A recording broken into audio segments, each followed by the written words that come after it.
Isang malungkot na balita, nagluluksa ngayon ang Philippine showbiz industry dahil sa pagpanaw ng movie producer at showbiz icon na si Mother Lily Monteverde ngayong linggo ng umaga August 4, 2024. Sumakabilang buhay na ang film producer na si Mother Lily Monteverde isang araw lamang matapos ilibing ang kanyang asawang si Leonardo Father Remy Monteverde. Siya ay 84 years old. Kinumpirma ito ng kanyang anak na si Goldwyn Monteverde sa ulat ng GMA News. Turning 85 na sana si Mother Lily sa darating na August 19. Nagpost din si Senator Grace Poe sa Instagram tungkol sa pagyaw ng Regal Matriarch. Kalakip ang kanilang photo together. "I'm so sorry and sad to hear about Mother Lily's passing. My ninang mother always believed in me and assured me whenever I doubted myself. She has helped so many and she will never be forgotten. She was, and will always be, a titan in the Philippine movie industry.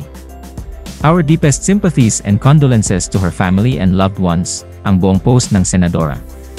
Si Lily Monteverde ang may-ari ng Regal Entertainment na nakapag-produce na ng halos 300 na pelikula sa Pilipinas simula pa noong dekada 60.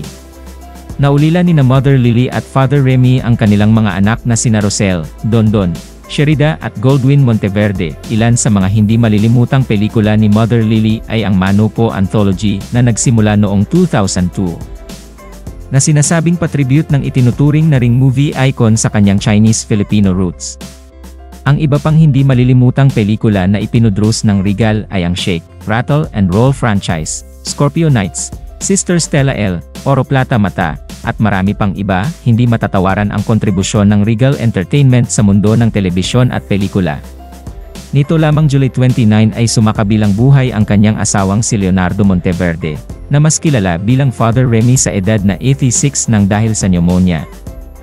Pumanaw si Mother Lily sa Medical City sa Pasig City, hindi naman nabanggit ang naging sanhi nito.